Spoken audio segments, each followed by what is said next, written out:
আসসালামু আলাইকুম। আজকে রোজার প্রথম দিকে দুটো ভিডিও করেছিলাম, আজকে আবার কয়েকটা ভিডিও করার জন্য আপনাদের সামনে উপস্থিত হলাম। এই ভিডিওটা হচ্ছে প্রত্যেক প্যারেন্টসের তার সন্তান, ছেলে বা মেয়ে হোক, বা স্কুলের শিক্ষকদেরও, বিশেষ করে যারা 16-17 বছরের মধ্যে পা রাখছে তাদেরকে কতগুলি শিক্ষা বা গাইডলাইন দেওয়া উচিত, সেই কটা বিষয়ের উপরে আলোচনা করব। প্রথমত, প্রত্যেকটা ছাত্রকে বা প্রত্যেকটা সন্তানকে বুঝতে হবে বা বোঝাতে হবে যে তার জীবনকে তাকেই করতে হবে, এটা কেউ বলে দেবে না।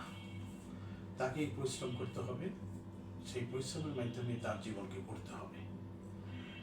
দ্বিতীয়ত হচ্ছে যে only motivation cannot change anybody's life. মোটিভেশনের দরকার আছে, কিন্তু তাকে কাজ করে দেখাতে হবে যে সে এই কাজ করছে, সাকসেস, তাহলে করেই তার জীবন সাকসেসের দিকে যাবে।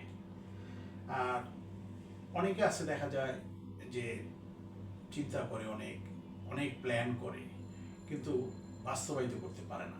এটাও কোনো তার জীবনের কোনো কাজে আসবে না। যে কোনো জিনিসকে তাকে বাস্তবে রূপায়িত করতে হবে, তাহলেই তার সাকসেস আসবে। আর আরেকটা জিনিস দেখবেন আপনি, কিছু ছেলে মেয়ে হয়, কিছু ছাত্রছাত্রী এরকম যে তাদের প্রচুর রাগ থাকে, প্রচুর মেজাজ থাকে, যে এই মেজাজটাকে সংবরণ করতে পারবে না, তাদেরও জীবনে কোনো সাকসেস আসবে না। আপনি দেখেন, আপনি চারিপাশে যারা খুব বদরাগী ছিল বা বদরাগী, তাদের জীবন কিন্তু খুব একটা সাকসেস হয় নাই।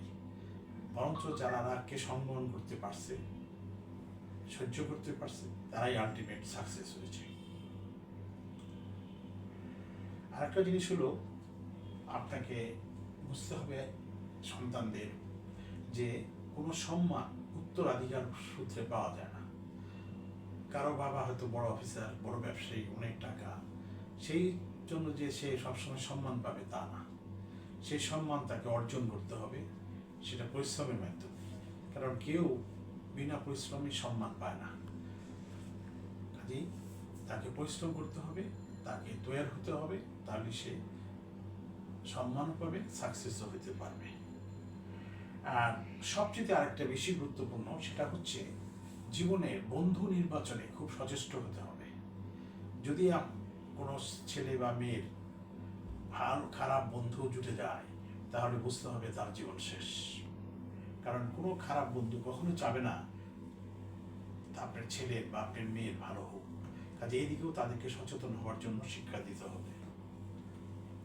আরেকটা হলো, ছেলে মেয়েদের মধ্যে একটা টেন্ডেন্সি দেখা যায় অজুহাত, যে এটার জন্য আমার এটা হয় নাই, ওইটার জন্য আমার এটা হয় নাই। নো, অজুহাত কখনো কোনো গ্রহণযোগ্য না।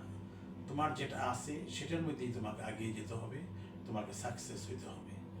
যদি এই কটা জিনিস ছেলে মেয়েদের মাথায় সময় মতো সেট করে দেওয়া যায় এবং সেটা যদি তারা বাস্তবায়িত করে, তাহলেই কিন্তু তার সাকসেস হবে, আদারওয়াইজ কোনো সাকসেস হবে না। Thank you very much.